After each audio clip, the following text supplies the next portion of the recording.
स्वागत है आपका हमारे स्टडी मैथ क्लास चैनल में। आशा करता हूं आप लोग बहुत अच्छे होंगे। आज हम आपको इस वीडियो में 8 क्वेश्चन बताएंगे जो आपके बोर्ड में आने वाला है।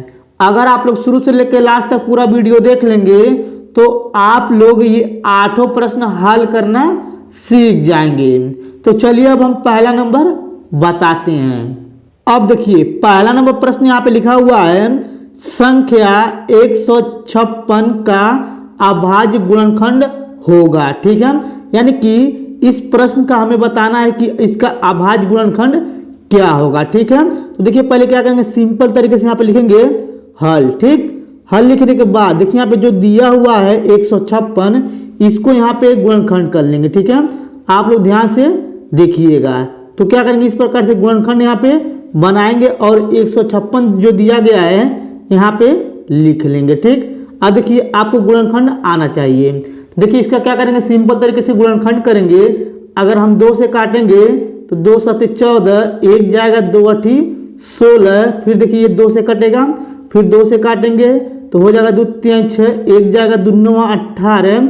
अब देखिए यहाँ पे 39 आ गया, 3 से कटेगा तो 3 से काटेंगे यानी कि हो जाएगा यहाँ पे 3, फिर हो जाएगा 3 1 कम 3 और 3 3 यानी कि 9 हो गया। ठीक है, अब देखिए 13 आ गया है।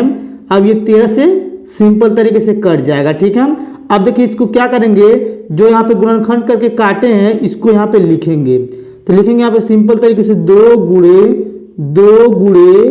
3 गुणे 13। ठीक, इतना आपको अच्छे समझ में आ रहा होगा। और देखिए बराबर कितना काटे थे, यानी कि 156 को काटे थे तो 156 यहाँ पे लिख देंगे। ठीक, अब देखिए इसके बाद यहाँ पे सिंपल तरीके से क्या करेंगे, यहाँ पे 2 गुणे 2 2 बार है तो यहाँ पे लिखेंगे 2 और 2 का यहाँ पे स्क्वायर कर देंगे, फिर गुणे देखिए 3 एक बार 3 लिख देंगे, फिर गुणे फिर यहाँ पे 13 है तो 13 लिख देंगे। ठीक है, देखिए ये पहला नंबर आपका आंसर हो गया। ठीक, अब चलिए दूसरा नंबर बताते हैं।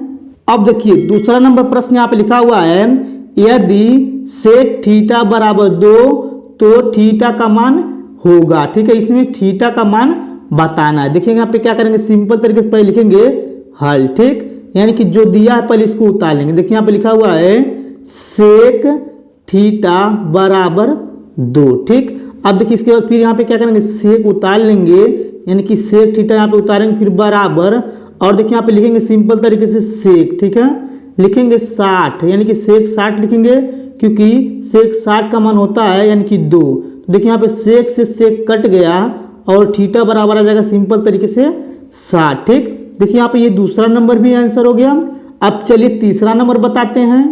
अब देखिए ये जो तीसरा नंबर क्वेश्चन यहाँ पे लिया गया है ये आपके बोर्ड में वेरी इंपॉर्टेंट है, ये आना अनिवार्य है। ठीक है, तो देखिए यहाँ पे पहले प्रश्न पढ़ते हैं। लिखा हुआ है, यदि दीर्घात समीकरण 3x² - 12x + m बराबर 0 के मूल बराबर हो तो m का मान ज्ञात कीजिए। ठीक है, देखिए यहाँ पे क्या करेंगे, सिंपल तरीके से पहले लिखेंगे हल। ठीक, हल लिखने के बाद देखिए यहाँ पे सिंपल तरीके जो दिया है इसको उतार लेंगे। तो लिखेंगे यहाँ पे 3x² फिर -12x फिर प्लस m बराबर 0। ठीक, अब देखिए इसके बाद क्या करेंगे, सिंपल तरीके से यहाँ पे लिखेंगे ax² फिर प्लस bx फिर प्लस c बराबर 0 से तुलना।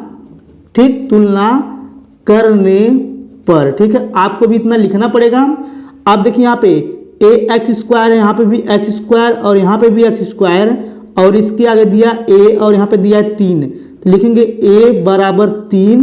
ठीक, अब देखिए यहाँ पे x लिखा है और यहाँ पे भी x और देखिए इसके आगे लिखा b और देखिए यहाँ पे x के आगे लिखा है -12 तो लिखेंगे -12। ठीक, और देखिए इसके बराबर c लगा देंगे और देखिए c की जगह दिया m तो m यहाँ पे उतार लेंगे। ठीक है, इतना आपको अच्छे समझ में आ गया होगा। अब देखिए यहाँ पे लिखा हुआ है के मूल बराबर हो। ठीक है, यानी कि के मूल बराबर मतलब होता है अगर कहीं पे बोलेगा कि 2 मूल बराबर हैं तो d बराबर होता है आपका सिंपल तरीके से 0। ठीक, d बराबर 0 हो गया यहाँ पे। अब देखिए यहाँ पे फार्मूला लगाएंगे सिंपल तरीके से, d बराबर b² - 4ac, ये आपका फार्मूला होता है।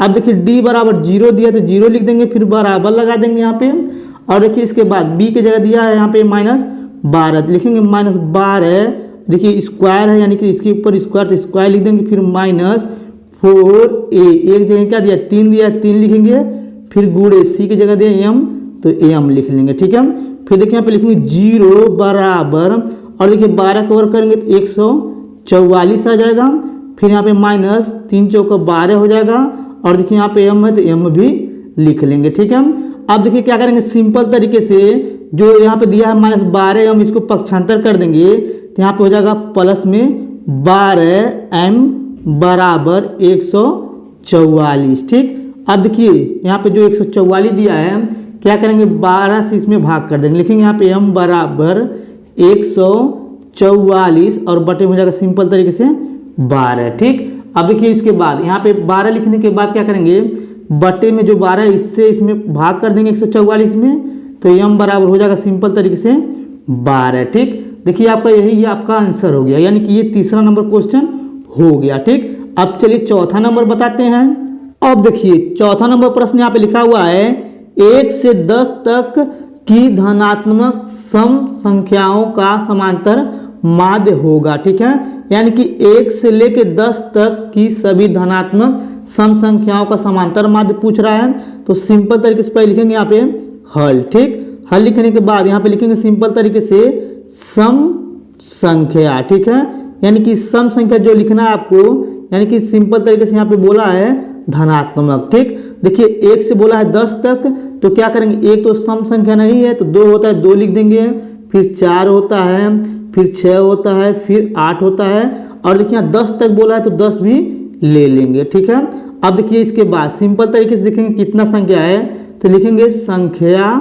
ठीक, संख्या बराबर, यानी कि 1 2 3 4 5 है, तो 5 यहाँ पे लिख लेंगे। ठीक है, अब देखिए यहाँ पे सिंपल तरीके से लिखेंगे सूत्र, यानी कि लिखेंगे समांतर। ठीक, लिखेंगे समांतर माध्य। ठीक, समांतर माध्य बराबर आपका होता है, यानी कि x1 x2 x3 dot dot dot dot x, यानी कि xn अपान होता है यहाँ पे सिंपल तरीके से संख्या। ठीक है, चाहे कुल संख्या चाहे संख्या। ठीक, अब देखिए इसके बाद सिंपल तरीके से क्या करेंगे, यहाँ पे देखिए जो x1 है ये आपका 2 है, 2 लिखेंगे, फिर प्लस x2 आपका 4 है, तो 4, फिर यहाँ पे दिया 6, फिर यहाँ पे दिया है 6, यहाँ पे फिर दिया 8, फिर दिया यहाँ पे सिंपल तरीके 10। ठीक, अब देखिए बटा लगा देंगे, सिंपल तरीके जो संख्या है 5 है, 5 यहाँ पे लिख देंगे। ठीक, फिर बराबर, और देखिए इसको पूरा टोटल जोड़ेंगे तो सिंपल तरीके से हो जाएगा यहाँ पे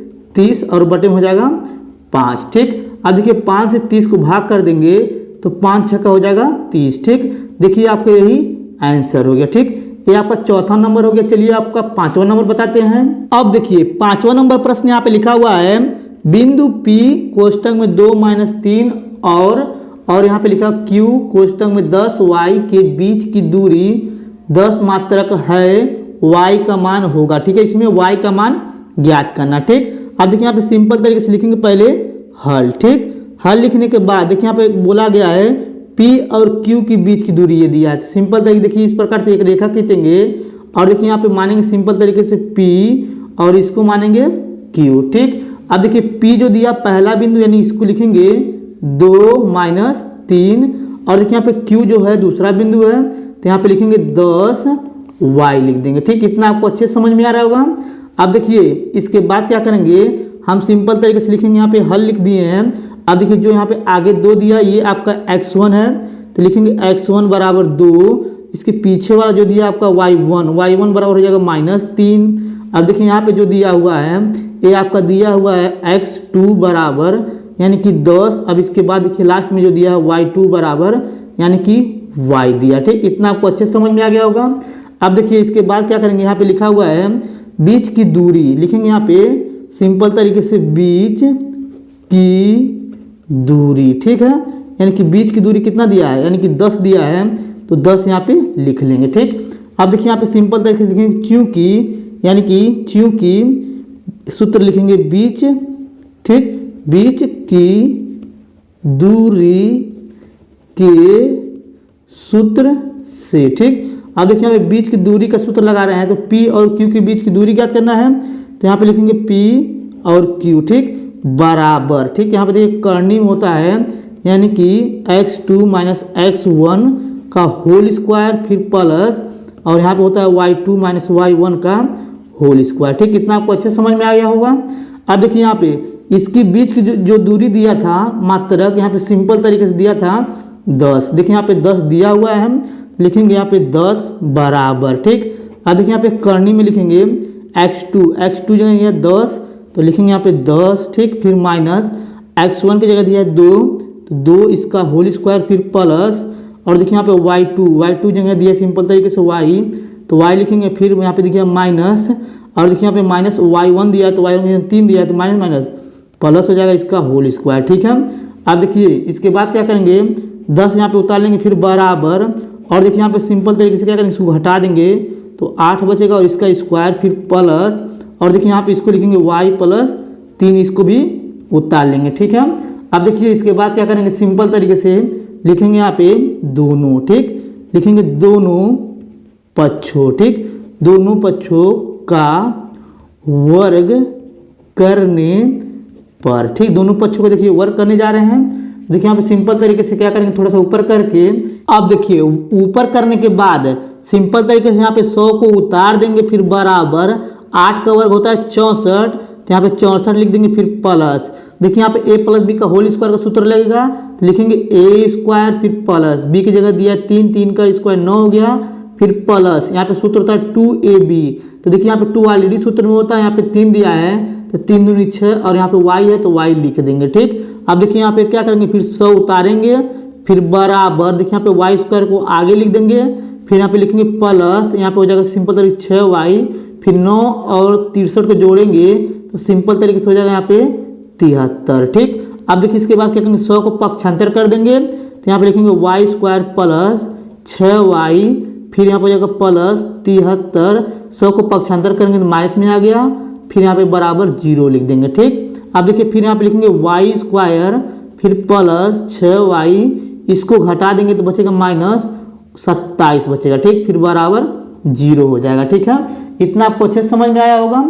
अब देखिए ये आपका गुणनखंड बन गया है, आपको गुणनखंड आता होगा। देखिए यहाँ पे लास्ट में 27 दिया है तो हमें ऐसे दो नंबर का गुणा करना है, गुणा करने 27 और उसी को घटा देने पर 6 आ जाना चाहिए। ठीक है, हम देखिए यहाँ पे सिंपल तरीके से होता है 9 गुणे 3 यानी कि 9 3 27।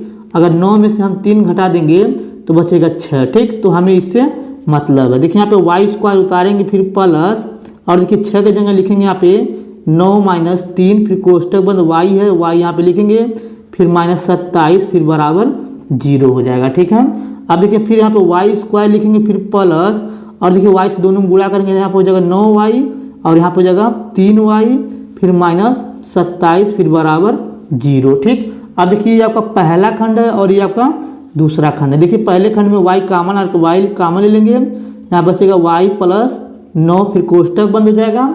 अब देखिए यहाँ पे सिंपल तरीके से क्या करेंगे यहाँ पे माइनस 3 कॉमन ले लेंगे तो यहाँ पे बचेगा y और माइनस 3 कॉमन लिए तो यहाँ पे माइनस माइनस प्लस 3 के पावर में 27 9 बार में 9 यहाँ पे लिख देंगे फिर बराबर 0 हो जाएगा। ठीक है, अब चलिए थोड़ा सा और ऊपर कर लेते हैं।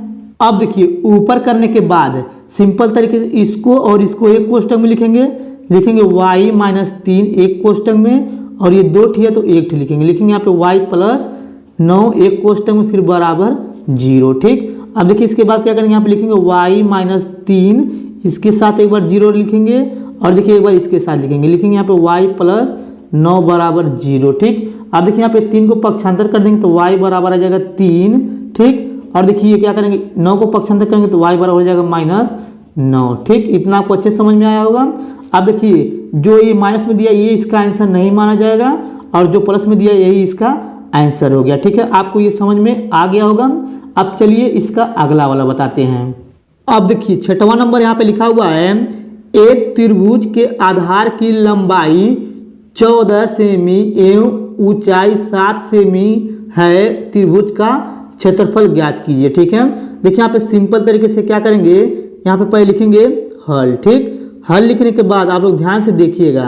अब देखिए यहाँ पे लिखा हुआ है एक त्रिभुज की आधार की लंबाई। ठीक, यानी देखिए यहाँ पे एक त्रिभुज बना रहे हैं सिंपल तरीके से और देखिए यहाँ पे सिंपल तरीके से आपको पता होगा कि ये नीचे वाला आधार होता है यानी कि दिया है यहाँ पे सिंपल तरीके से 7। ठीक, और देखिए यहाँ पे लिखा हुआ एवं ऊंचाई यानी कि यहाँ पे 7 सेंटीमीटर दिया और इसकी आधार की लंबाई 14 दिया, 14 यहाँ पे लिख दिए और यहाँ पे 7 दिया है, तो सिंपल तरीके से लिख देंगे यहाँ पे 7। ठीक, इतना आपको अच्छे से समझ में आया होगा।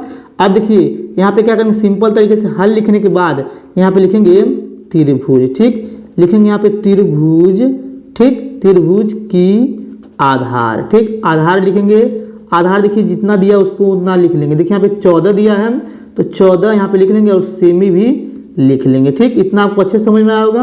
अब देखिए इसके बाद लिखा हुआ है एवं ऊंचाई 7 सेमी दिया है, तो लिखेंगे यहाँ पे सिंपल तरीके से त्रिभुज। ठीक, लिखेंगे त्रिभुज की ऊंचाई। ठीक, यानी कि त्रिभुज का ऊंचाई जो दिया है सिंपल तरीके से दिया 7 सेंटीमीटर, लिखेंगे 7 सेमी। ठीक, इतना भी आपको समझ में आ गया होगा। अब देखिए यहाँ पे पूछा है त्रिभुज का क्षेत्रफल ज्ञात कीजिए, तो देखिए यहाँ पे पता है सिंपल तरीके से त्रिभुज। ठीक, लिखेंगे यहाँ पे त्रिभुज का क्षेत्रफल बराबर होता है 1/2 और यहाँ पे होता है आधार। ठीक, आधार गुणे ऊंचाई होता है। ठीक, ये आपका फार्मूला होता है। अब देखिए फार्मूला लिखने के बाद यहाँ पे क्या करेंगे, 1/2 यहाँ पे लिखेंगे गुणे आधार की जगह दिया यहाँ पे 14 तो 14 लिखेंगे, फिर गुणे ऊंचाई की जगह दिया 7 तो 7 लिख देंगे। ठीक, अब देखिए यहाँ पे 2 से 7 14 काट देंगे तो 2 7 हो जाएगा 14 और यहाँ बचेगा 7 गुणे 7। ठीक, अब देखिए इसका गुणा कर देंगे तो यहाँ पे आ जाएगा 49 सेंटीमीटर स्क्वायर। ठीक, ये आपका 6वां नंबर भी आंसर हो गया। चलिए 7वां नंबर बताते हैं।